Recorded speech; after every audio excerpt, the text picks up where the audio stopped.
جی ایک مسئلہ یاد رکھیے، بے نمازی کافر ہے، ٹھیک ہے؟ اس سلسلے میں دو رائے، جس نے جان بوجھ کر نماز چھوڑ دیا وہ کافر ہو گیا۔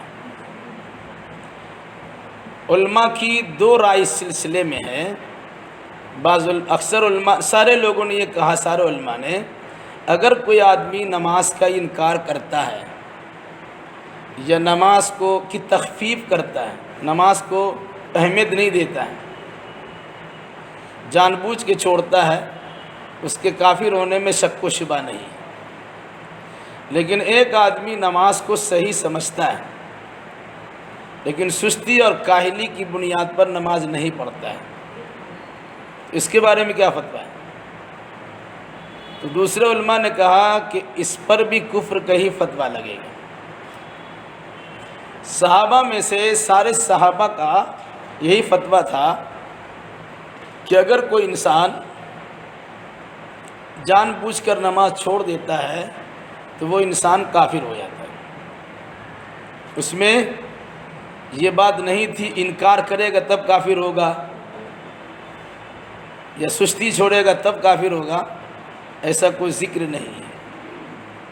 اس کے بعد پھر علماء کا اختلاف اس معنی کر کے آیا ہے کہ اگر بے نمازی کافر ہے تو اس کے ساتھ مسلمان جیسا برتاؤ ہوگا یا کافروں جیسا برتاؤ ہوگا۔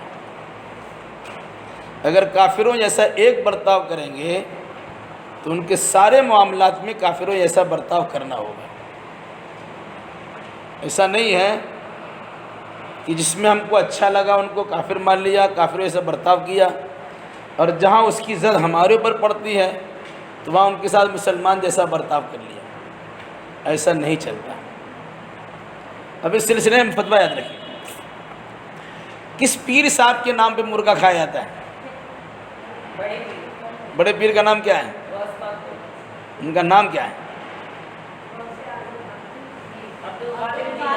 جی سب سے پہلے عقیدہ درست کیجئے، غوث اعظم، اللہ کے سوا کوئی غوث اعظم نہیں ہے۔ غوث مطلب مددگار، اعظم سب سے بڑا مددگار۔ غوث پاک بولتے ہیں، غوث اعظم بولتے ہیں۔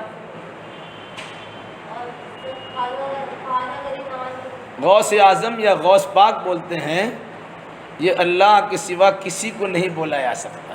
وہ سب سے بڑا مددگار تو اللہ ہے۔ ویسے لئے کہتے ہیں بڑے پیر شیخ عبد القادر جیلانی رحمۃ اللہ علیہ، یہ بہت بڑے عالم تھے۔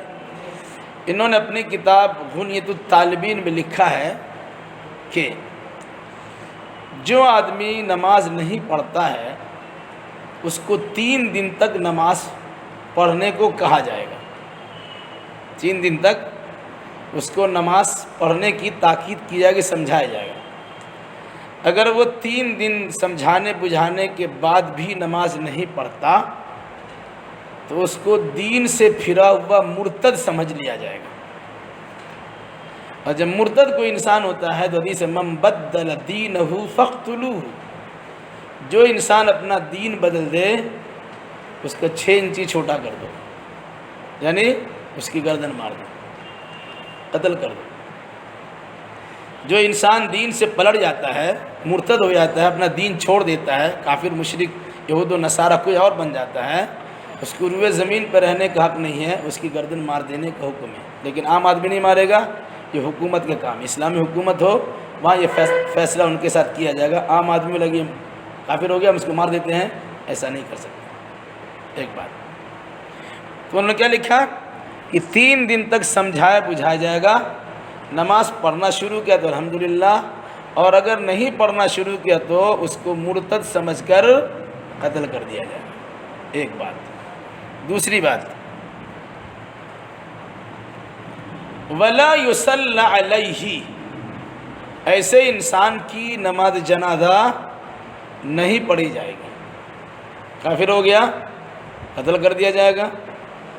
کافر ہونے کی بنیاد پہ قتل کیا ہے تو اس کی نماز جنازہ نہیں پڑھی جائے گی کہ نماز جنازہ مسلمان کی پڑھی جاتی ہے۔ تیسری بات انہوں نے لکھا ہے ولا یدفن فی مقابر المسلمین، مسلمانوں کے قبرستان میں دفن نہیں کیا جائے گا۔ کیوں؟ کافر ہیں تو مسلمان کے قبرستان میں دفن کیوں ہوگا؟ چوتھی بات انہوں نے لکھا ہے وَيُجْمَعُ أَمْوَالُهُمْ فِي بَيْتِ أَمْوَالِ الْمُسْلِمِينَ، اس کا مال لوٹ لیا جائے گا اور مسلمانوں کے بیت المال میں جمع کر دیا جائے گا۔ یہ تو بڑے پیر صاحب کا فتویٰ ہے۔ ابھی کے علماء عرب نے، خاص طور سے علامہ صالح العثیمین وغیرہ نے، بہت مشہور عرب کے علماء گزرے ہیں، ان کا فتویٰ ہے، اس پہ اور زیادہ تشریح کی اس نے، کہ جو آدمی نماز نہیں پڑھتا ہے اس کا ذبح کیا ہوا جانور کھایا نہیں جائے گا، نہیں کھا سکتے۔ اس لیے مرغی باہر سے خرید کے لاتی ہیں، کسی بکری ہو یا گائے بیل ہو، نہیں کھا سکتے کیونکہ وہ نماز پڑھتے نہیں ہیں۔ پڑھتے بھی کہ اللہ کو معلوم ہے، آپ کو معلوم ہے نہیں پڑھتے ہیں تو نہیں کھا سکتے۔ اور بھی انہوں نے فتویٰ لکھا اس پر کہ شوہر نماز پڑھتا ہے، بیوی نماز نہیں پڑھتی ہے، دونوں میں جدائیگی ہو جائے گی، ایک ساتھ نہیں رہ سکتے کیونکہ ایک مسلمان اور ایک کافر ہے۔ یا بیوی نماز پڑھتی ہے اور شوہر نماز نہیں پڑھتا ہے، جب شوہر کافر ہو گیا تو وہ مسلم بیوی کے پاس نہیں آ سکتا، ان کے ساتھ میل ملاپ نہیں کر سکتا۔ فتویٰ کڑا ہے۔ اور ذرا سا آگے بڑھیے، فتویٰ یہ بھی ہے کہ اس کی نماز جنازہ نہیں پڑھی جائے گی۔ اچھی بات ہے ماشاءاللہ۔ کیا ایسے کافر باپ کے گھر میں اس کے مال کا وارث بن سکتا ہے؟ باپ تو میرا مر گیا، کافر تھا، ہم جنازہ نماز نہیں پڑھیں گے، لوگوں کے سامنے اس کا اظہار کر دیا، کافر باپ۔ ایسے لڑکے یہاں پر گزرے ہیں، ہم اپنے باپ کا نماز جنازہ نہیں پڑھیں، کیوں؟ کافر تھا۔ بھائی باپ کے زمین و جائیداد، مکان دکان میں جو حصہ لے رہے ہو وہ حصہ بھی نہیں لے سکتے۔ لا یرث مسلم کافرا، کوئی مسلمان کسی کافر کے مال کا وارث نہیں بنے گا۔ فتویٰ بڑا کرا ہے۔ اس لیے نماز کے مسئلے میں بڑا آدمی کو محتاط رہنا چاہیے، احتیاط کرنا چاہیے۔ اسی طریقے سے جب مسلمان وہ نہیں رہا، اس کا ذبیحہ حلال نہیں، اس کے ساتھ میاں بیوی کے تعلقات قائم کرنا حلال نہیں، اس کے مال کا وارث بننا جائز نہیں، اس کا مال خود استعمال کرنا جائز نہیں، مسلمانوں کو بیت المال میں جمع کیا جائے گا، اسے مسلمانوں کے قبرستان میں دفن نہیں کیا جائے گا۔ یہ فتویٰ سارے علماء کا نہیں ہے، لیکن جو قرآن و حدیث کے بڑے ماہر علماء ہیں ان میں سے بعض کا یہ فتویٰ ضرور ہے۔ اگر اس فتوے کو پرچار کیا جائے اور سماج و سوسائٹی میں اس فتوے کو لاگو کیا جائے تو عام طور سے جو نماز سے لوگ غفلت برتتے ہیں، سستی کرتے ہیں، وہ نماز پڑھنا شروع کر دیں گے، چھوڑیں گے نہیں۔ ہم نے کئی بار کہا کہ نہ بے نمازی کا جنازہ پڑھا سکتا ہوں اور نہ بے نمازی کا نکاح پڑھا سکتا ہوں۔ اس لیے کوئی آتا ہے میرے پاس تو پوچھتے نکاح پڑھانا ہے، نماز پڑھتے ہو؟ بولے ہاں، بولے تب پڑھا دیں گے۔ جنازہ کے لیے کوئی بولتا ہے جنازہ پڑھا دیجیے، پوچھتے ہیں نماز پڑھتا تھا؟ بولے ہاں، تب نماز پڑھا دیں گے۔ آج ڈگر ڈگر، نگر نگر، قریہ قریہ، بستی بستی، گاؤں گاؤں تبلیغی جماعت نماز کے لیے گھومتی ہے، ٹھیک ہے؟ اتنا گھومنے کو ان کو ضرورت نہیں پڑے گی، جبکہ ہر شہر کے 5 بڑے مساجد کی ائمہ سے یہ فتویٰ لوگوں کو سنوا دیا جائے اور اس پر عمل کر لیا جائے کہ ہم بے نمازی کی نماز جنازہ نہیں پڑھائیں گے۔ کہیں نماز کے لیے دیہات میں اور گاؤں میں اور بستی میں جا کر تبلیغ کرنے کی ضرورت نہیں پڑے گی، اور اس کو لاگو اس طرح کیا جائے کہ جو پڑھائے گا اس کا بائیکاٹ کیا جائے۔ کوئی نہیں پڑھائے گا، نہ قاضی جنازہ پڑھائے گا، نہ نکاح پڑھائے گا، نہ عالم اور حافظ امام صاحب نماز جنازہ پڑھائیں گے۔ مسئلہ حل ہو جائے گا۔ صحابہ کے زمانے میں نماز کیوں نہیں چھوڑی جاتی تھی؟ کہ سارے صحابہ جانتے تھے کہ نماز چھوڑنے والا کافر ہو جاتا ہے، اور اسی پر بس نہیں ہے، نماز تو نماز ہے، جماعت چھوڑنے والے پر صحابہ کرام کا فتویٰ ہوتا تھا کہ وہ دین سے نکل چکے ہیں۔ عورتوں کے لیے فرض نماز کے واسطے مسجد میں آنا ضروری نہیں ہے، گھر میں نماز پڑھیں ان کے لیے وہی بہتر ہے۔ اپنے آنگن میں نماز پڑھے، بڑا ہال میں نماز پڑھے، چھوٹا روم میں نماز پڑھے، جتنا چھوٹا کمرہ میں نماز پڑھے ان کے لیے زیادہ بہتر ہے۔ تو فرض کے لیے مسجد میں آنا عورتوں کے لیے ضروری نہیں ہے، لیکن اگر کوئی عورت اپنے باپ سے، شوہر سے، بھائی سے، گارجین سے بولے کہ ہم کو مسجد میں جا کے فرض نماز پڑھنا ہے، تو حدیث اللہ تمنعوا اماء اللہ مساجد اللہ، اللہ کی بندیوں کو اللہ کی مسجدوں میں آنے سے مت روکا کرو۔ اللہ کے نبی صلی اللہ علیہ وسلم نے کہا لو ترکنا ھذا الباب، کاش کی دروازہ عورتوں کے لیے مخصوص کر دیتے۔ جب عمر ابن خطاب کا زمانہ آیا تو انہوں نے مسجد نبوی میں ایک دروازہ بنا، اس کا نام کیا رکھا؟ باب النساء، عورتوں کا دروازہ۔ آج بھی باب النساء وہاں موجود ہے۔ تو عورتوں کا دروازہ، عورتوں کا نماز پڑھنا، تو عورتوں کا مسجد میں آنا ضروری نہیں ہے، لیکن اگر وہ آنا چاہتی ہے تو اس کو گارجین کو روکنے کا حق نہیں ہے، ایک بات۔ لیکن مردوں کا معاملہ یہ ہے کہ مرد کو فرض نماز کے لیے مسجد میں جانا ضروری ہے۔ صحابہ کے زمانے میں اگر کوئی مرد مسجد میں نہیں آتا تھا تو اس کی 3 وجہوں میں سے کوئی ایک وجہ ہوتی تھی۔ کتنی؟ 3 وجہ۔ تو بتائیں گے کون کون وجہ ہے؟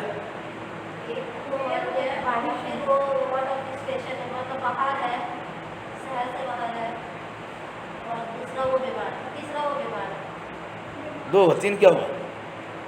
ایک مطلب باہر ہے اور ایک اگر انتقال ہو گیا تو وہ نہیں آیا، یا پھر انتقال کوئی مسئلہ ہی نہیں رکھو، انتقال تو اس پر کوئی نہیں۔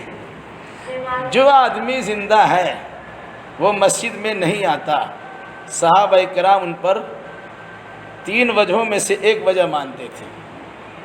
یا تو وہ آدمی اتنا سخت بیمار پڑا ہوا ہے کہ مسجد نہیں آ سکتا، یا تو وہ آدمی شہر سے باہر ہے، اپنے محلے میں نہیں ہے، وہ مسجد نہیں آ سکتا۔ تیسری وجہ وہ آدمی منافق ہو گیا ہے، اس وجہ سے وہ مسجد میں نہیں آ رہے ہیں۔ گویا صحابہ کرام جانتے تھے کوئی آدمی مسجد میں نہیں آیا جماعت کے وقت میں، یا تو بیمار ہے اس کی خبر گیری کرنی چاہیے، یا تو سفر ہے اس کے گھر والوں کی خبر لینی چاہیے، یا تو مرتد ہو گیا، منافق ہو گیا، دین سے پھر گیا ہے، اس سلسلے میں بھی جانکاری چاہیے۔ کتنی اہم بات ہے۔ یہی وجہ ہے کہ اللہ کے نبی صلی اللہ علیہ وسلم نے فرمایا دوسرا کہ وہ سفر میں چلا گیا، مسجد میں نہیں آ سکتا، تیسرا ہے کہ وہ منافق ہو گیا، اس لیے نماز سے اس کا رشتہ نہیں۔ یہی وجہ ہے کہ اللہ کے نبی صلی اللہ علیہ وسلم کے زمانے میں منافقین بھی اپنا نفاق چھپانے کے لیے عشاء اور فجر کی جماعت بھی شامل ہوتے تھے۔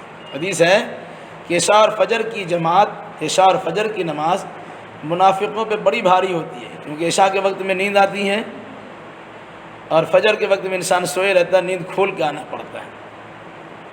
تو کہا یہ 2 نمازیں بڑی بھاری ہوتی ہیں۔ آپ نے کیا فرمایا؟ حممت ان آمر رجلا، میرا جی چاہتا ہے کہ میں کسی آدمی کو حکم دوں کہ وہ میرے مصلی پہ کھڑا ہو کر مسجد میں آنے والے لوگوں کو نماز پڑھا دے، اور میں لکڑیاں جمع کر کے ان لوگوں کے گھروں میں آگ لگا دوں جو لوگ جماعت میں نہیں آتے، جو نماز نہیں پڑھتے، نہیں کہا جو جماعت سے نماز نہیں پڑھتے ہیں، ان کا گھر جلانے کا ارادہ کرتا ہے۔ صرف کہا چونکہ گھر میں بچے ہیں اور گھر میں عورتیں ہیں، نہ بچے پر نماز فرض ہے نہ عورتوں پر جماعت فرض ہے، اس بنیاد پر گھر کو میں نے چھوڑا ہے، ورنہ اگر یہ پتہ چل رہا ہے کہ اس میں صرف مرد ہی مرد ہے اور نماز نہیں پڑھتے ہیں تو میرا جی چاہتا ہے کہ ہم اس کے گھر میں آگ لگا دیں۔ اسی پر بس نہیں، ایک حدیث اور سنیے، نماز کے تعلق سے ابھی بات پوری ہونے دیجیے پھر سوال کیجیے گا، یاد سوال نوٹ کر کے رکھیے، بات پوری ہو اس کے بعد سوال کیجیے گا۔ جی، اللہ کے نبی صلی اللہ علیہ وسلم نے نماز کے سلسلے میں جو بات کہی ہے اسے عقیدے کے طور پر یاد رکھیے، اس طرح یاد رکھیے گا۔ رسول اکرم صلی اللہ علیہ وسلم نماز سے متعلق اتنی سختی برتتے تھے کہ جس کے ذریعے سے نماز انسان کی چھوٹ جاتی ہے، آپ اسے گویا بد دعا تک دیا آپ نے۔ جنگ خندق کے موقع پر اللہ کے نبی صلی اللہ علیہ وسلم کی عصر کی نماز چھوٹ گئی تھی، ٹھیک ہے، نہیں پڑھ سکے، تابڑ توڑ دشمن کی طرف سے تیر اندازی کا حملہ ہو رہا تھا، پتھر برسائے جا رہے تھے، تیر پھینکے جا رہے تھے، ادھر سے بھی مقابلہ ہو رہا تھا۔ اتنا زبردست مقابلہ ہوا کہ مغرب ہو گیا اور عصر کی نماز آپ نہیں پڑھ سکے۔ مغرب کے بعد آپ نے، یعنی سورج ڈوبنے کے بعد آپ نے عصر پڑھی، پھر مغرب کی نماز ہی پڑھی۔ اس وقت میں آپ تو رحمت للعالمین ہیں، آپ کسی کو بد دعا نہیں دیتے ہیں، جنہوں نے گھر سے نکالا اس کو بد دعا نہیں دیا، جنہوں نے پتھر مارا ان کو بد دعا نہیں دیا، جنہوں نے اوباش اور گنڈوں کو آپ کے پیچھے لگا دیا ان کو بد دعا نہیں دیا، جن لوگوں نے سجدے کی حالت میں آپ کی گردن پر اونٹ کی اوجھری ڈال دی آپ نے ان کو بد دعا نہیں دیا، لیکن بد دعا کسی پہ دیا ہے؟ ملأ اللہ قبورہم و بیوتہم نارا کما شغلونا عن الصلاة الوسطى حتی غابت الشمس، اللہ ان کے گھروں میں آگ لگا دے اور یہ مر جائیں تو ان کے قبروں کو آگ سے بھر دے، کہ ان کی وجہ سے ہماری عصر کی جماعت چھوٹ گئی یا عصر کی نماز چھوٹ گئی، یہاں تک کہ سورج غروب ہو گیا۔ اندازہ لگاؤ کہ ان کفار و مشرکین کے لیے جن کی وجہ سے اللہ کے نبی صلی اللہ علیہ وسلم کی ایک وقت کی نماز قضا ہو گئی، آپ نے ان کے لیے بد دعا کیا کہ اللہ ان کے گھر کو جلا دے اور اگر یہ مر جائے تو ان کے قبر میں آگ بھر دے، کہ ان کی وجہ سے ہماری نماز چھوٹ گئی ہے۔ شوہر کی وجہ سے نماز چھوٹے، بیٹا کی وجہ سے نماز چھوٹے، ماں کی وجہ سے نماز چھوٹے، بہن کی وجہ سے نماز چھوٹے، بھائی کی وجہ سے نماز چھوٹے، کام کاج کی وجہ سے نماز چھوٹے، کیا فیصلہ ہوگا؟ اندازہ لگائیے۔ دوسری بات، ایک حدیث اور بھی یاد رکھو، اللہ کے نبی صلی اللہ علیہ وسلم ایک مرتبہ صحابہ کرام کے ساتھ تھے اور کسی جنگ سے واپس آ رہے تھے، رات دیر ہو گئی تھی، تو آپ نے فرمایا کون ہے جو فجر میں ہم کو جگا دے گا؟ تو حضرت بلال نے کہا رسول اللہ آپ آرام کیجئے، ہم فجر میں آپ کو جگا دیں گے، مؤذن تھے، پہلے ہم جگا دیں گے۔ لیکن اللہ تبارک و تعالیٰ کا کرنا ایسا ہوا کہ عین فجر کے وقت میں حضرت بلال کی بھی آنکھ لگ گئی، وہ سوئے کے سوئے رہ گئے، اللہ کے نبی صلی اللہ علیہ وسلم سوئے رہ گئے، صحابہ کرام سوئے رہ گئے، یہاں تک کہ سورج کی جب گرمی پڑی اب بیدار ہوئے، جلدی سے اپنے آنکھ سے نیند کو پوچھا، جیسے کرتے ہیں نا، پھر کہا چلو یہ شیطانی جگہ نکلو یہاں سے، اس شیطانی جگہ سے جہاں پر آپ کی فجر کی نماز قضا ہو گئی سونے کی وجہ سے، آپ نے کہا یہ شیطانی جگہ نکلو یہاں سے، وہاں سے نکل کے دوسری جگہ گئے اور وہاں جا کے اذان بھی دلوائی، سنت فجر بھی پڑھی گئی اور پھر فجر کی نماز پڑھی۔ اس حدیث سے کیا سمجھ میں آیا؟ جس جگہ فجر کی نماز چھوٹتی ہے وہ شیطانی جگہ ہوتی ہے۔ انسان بولتا ہے گھر میں برکت نہیں ہے، گھر میں سکون نہیں ہے، گھر میں راحت و آرام نہیں ہے، سارے بے نمازی آپ کے گھر میں موجود ہیں، سکون و برکت کہاں سے ملے؟ اس گھر کو چھوڑنے کا کوئی حکم ملا؟ یا اگر چھوڑتا نہیں تو اس گھر کو آگ لگانے کا حکم اللہ کے نبی نے دیا۔ جماعت میں نہیں شامل ہونے کی وجہ سے گھر میں آگ لگانے کا حکم، لیکن عورتیں چونکہ گھر میں ہیں اس مناسبت سے آگ لگانے سے بچایا گیا۔ اب اگر عورتیں وہاں نماز نہیں پڑھتی ہیں، بچے وہاں نماز نہیں پڑھتے ہیں، یا جن پر نماز فرض ہے، عورتیں نماز پڑھنا ہے ان کو نہیں پڑھتی ہے، تو گھر میں اگر آگ لگانے کا نہیں ہے تو گھر چھوڑنے کا تو حکم اس حدیث کی روشنی میں ہے، جس میں کئی شیطانی جگہ اٹھ کے چلو یہاں سے۔ ایک حدیث اور بھی یاد کر لیجیے، بات ختم کرتے ہیں۔ انسان جب سوتا ہے تو اس کی گدی پر شیطان 3 گرہ لگاتا ہے۔ گدی کس کو کہتے ہیں؟ سر کا پچھلا حصہ، سر کا پچھلا گردن والا حصہ جو ہے اس کو گدی بولتے ہیں۔ آدمی کا بال وہیں رہتا ہے، آپ لوگ سر کے بال وہیں موڑتے ہیں، وہاں 3 گرہ شیطان لگاتا ہے۔ جب آدمی سو کر اٹھتا ہے اور دعا پڑھتا ہے الحمدللہ الذی احیانا بعد ما اماتنا والیہ النشور، یاد ہے نا دعا اٹھنے کی دعا؟ ہاں، اب عالمہ بن رہی، کم سے کم یاد رکھیے گا تب تو سکھائیے گا۔ اللہ کے لیے تعریف ہے جس نے ہمیں موت سے دوچار کرنے کے بعد دوبارہ زندہ کر دیا، اور اسی طریقے سے قیامت کے دن ہم اٹھائے جائیں گے۔ تو ایک گرہ کھل جاتی ہے۔ جب آدمی وضو کرتا ہے تو اس کی دوسری گرہ کھل جاتی ہے۔ جب آدمی نماز پڑھتا ہے تو اس کی تیسری گرہ کھل جاتی ہے۔ حدیث میں ہے کہ وہ انسان حشاش بشاش ہو جاتا ہے، تر و تازہ رہتا ہے۔ لیکن اگر کسی انسان کی نماز بھی چھوٹی، وضو چھوٹا، سوئے کے سوئے رہ گئے، تو کیا ہوتا ہے؟ آپ کا بیٹا اگر آپ کے کان میں پیشاب کر دے تو بیٹا کو تماشا لگا دیجیے گا، ہے نا؟ شیطان اگر کان میں پیشاب کرے تو شیطان کو دھکا کیوں نہیں مارتے؟ حدیث ہے کہ جب آدمی سویا رہ جاتا، ان کی فجر کی نماز قضا ہو جاتی، وہ 3 گرہ تو اس پر لگی رہتی ہے۔ دعا بھی نہیں پڑھا، وضو بھی نہیں کیا، نماز بھی نہیں پڑھی، تو شیطان کرتا کیا؟ فبال الشیطان فی اذنہ، شیطان اس کے کان میں پیشاب کرتا ہے۔ پھر اس کے بعد جب اٹھتا ہے، خبیث النفس کسلان، حدیث کے لفظ بخاری کے لفظ ہے، وہ بالکل خبیث رہتا ہے اور بالکل مریل قسم کا سستیایا رہتا ہے۔ اس کا تجربہ آپ کو کرنا ہو، جس دن آپ نے فجر کی نماز پڑھی ہو آئینہ کے سامنے کھڑے ہو جائیے، اور جس دن فجر کی نماز آپ نے نہیں پڑھی ہو آئینہ کے سامنے کھڑی ہو جائیے، فیصلہ خود کر لیجیے۔ ایسا سمجھ میں؟ یہ ہے نماز۔ بہرحال تو نماز بڑی اہم چیز ہے، نماز کی جماعت بھی بڑی اہم چیز ہے۔ عورتوں کے لیے مسجد میں آنا، جماعت سے نماز پڑھنا فرض نہیں ہے، لیکن عورتوں میں اللہ کے نبی صلی اللہ علیہ وسلم کے زمانے میں ایسی بھی عورتیں گزری ہیں۔ حضرت ام ورقہ ایک خاتون ہے، اللہ کے نبی صلی اللہ علیہ وسلم سے کہا کہ آپ میرے گھر میں ایک جگہ نماز پڑھ دیجئے، اور میرے لیے ایک مؤذن کو متعین کر دیے تاکہ ہم یہاں نماز پڑھیں گے۔ تو ایک مؤذن آ کے اذان دیتا تھا، مرد آ کر اذان دے دیا چلے آتے تھے، تو وہ خاتون اپنے گھر کی عورتوں کو جماعت سے نماز پڑھاتی تھی۔ ان کا نام کیا تھا؟ ام ورقہ، ابو داؤد کی روایت ام ورقہ۔ اس لیے سے اگر گھر میں جگہ ہو، گھر میں کئی عورتیں ہوں، یا آس پاس میں اگر پڑوس پڑوس کی کچھ بہنیں سہیلیاں ہوں، تو ان کو بھی کوشش کرنا چاہیے اپنے گھر میں جماعت سے نماز پڑھیں۔ نہیں پڑھے، جماعت فرض نہیں ہے، لیکن بہتر ہے گھر میں بھی جماعت سے نماز پڑھے۔ ہوگا کیا؟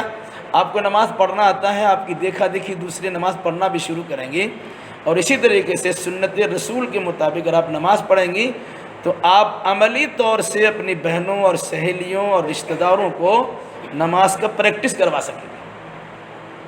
اس لیے نماز کی اہمیت کو سمجھیے اور عقیدے کو جانیے۔